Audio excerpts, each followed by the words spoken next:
Hi everyone, my name is Kathleen Collins. I'm a violinist in the Cleveland Orchestra, and it's really great to be back with you today to talk about more amazing things in music and showing you more great details about the violin.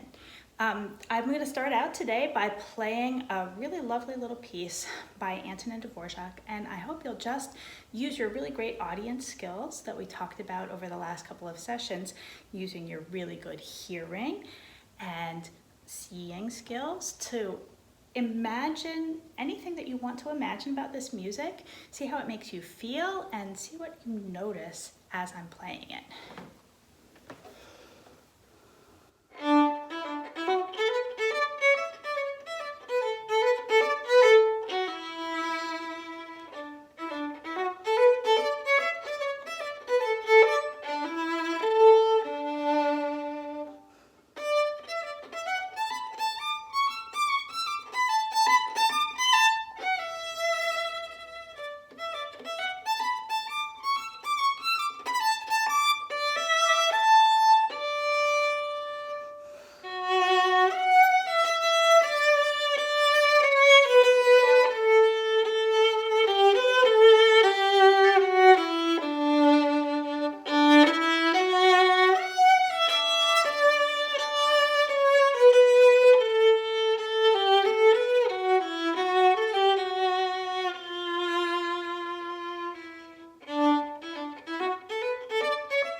Great, that was so beautiful, wasn't it? Today we're going to talk about something special in music that you can notice both with your ears and with your eyes, especially when you're observing a string instrument play. We're going to be talking today about dynamics in music. That's another new word. Can you say that word with me? Dynamics. Very good. So instead of me telling you right now exactly what dynamics means, I'd like to see if you can maybe guess what I'm talking about just by listening to a couple of musical examples. I'm going to play right now the same piece of music in two different ways. And I want to see if you all might be able to either tell your teacher or your parents what you think was different between the two different ways. Here's the first example, the first way.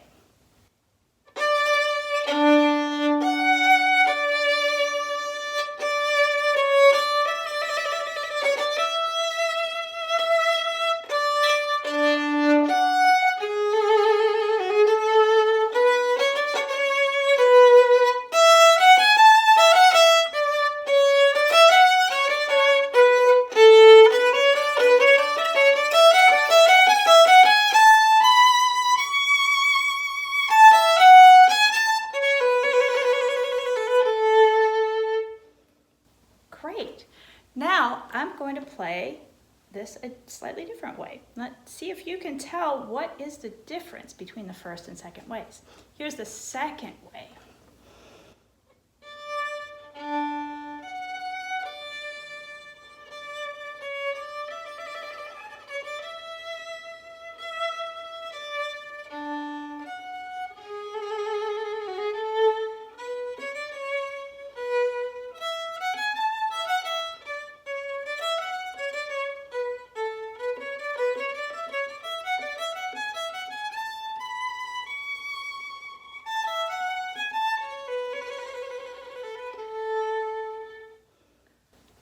So what do you think? Did you guess what I'm talking about when we're talking about different dynamics in music?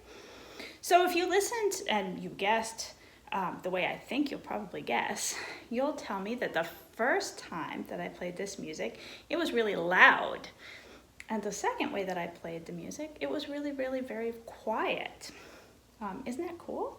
So it's exactly the same same music that I played, but it sounded very different because of the musical dynamics that I did. So dynamics in music means whether the music is really, really loud or really soft or somewhere in between.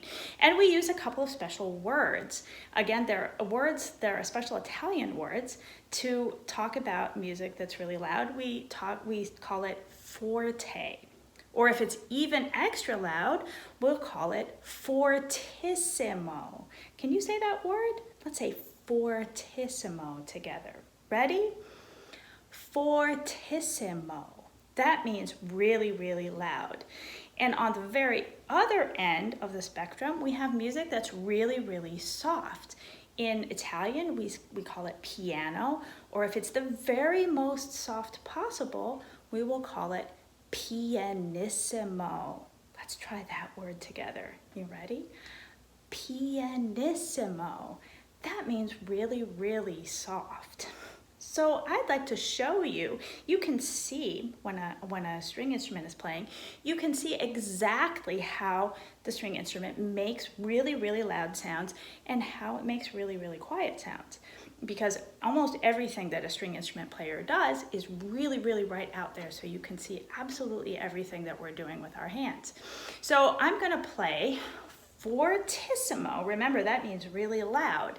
I'm gonna play a little bit of that musical selection, very, very fortissimo, and I'd like you to see, especially, I'm gonna give you a hint, what I do with my bow.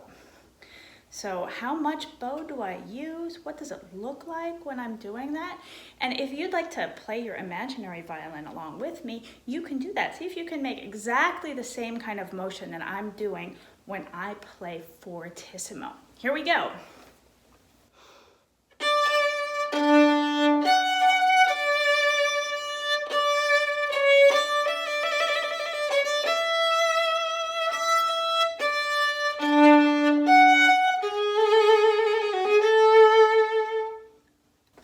Great. So did you notice how much of my bow I was using? I was using almost the entire thing, all the way from the very bottom here, we call that the frog, all the way to the very tip, so that I could use as much motion as possible to get out as much sound as I could. Now let's see what it looks like when I'm playing pianissimo. Remember, that means really soft. So here is pianissimo, and you can play along on your imaginary violin too if you'd like. See what I'm doing, especially with my bow here.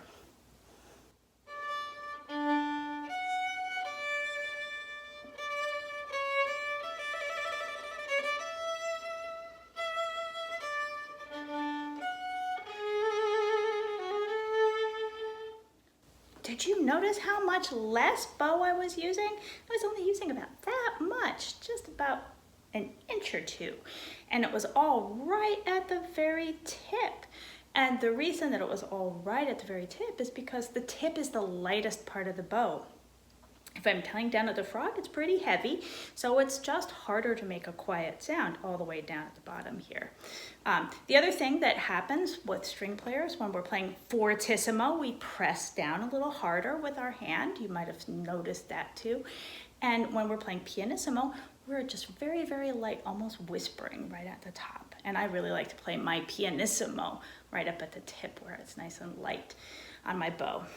Great. Now, to end this little session on dynamics, we're going to do an experiment together. I'd like you can stand up if you'd like and get ready, because we're going to sing. I'm going to play the violin and you'll sing this song that we probably all know. You can either use the words to Twinkle, Twinkle, Little Star, or you might want to sing ABC song if you'd like. That's okay too. So when I'm using all of my bow, and you can see that I'm pressing down really a lot and playing very fortissimo, I want you to sing with a nice big sound. No screaming. We still want to have a beautiful sound when we're singing fortissimo, but you can sing with a nice full sound.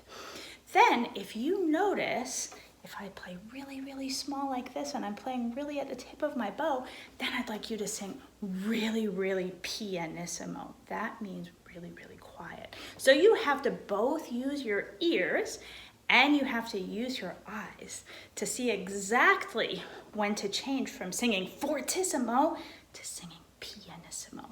Are you ready? Here we go.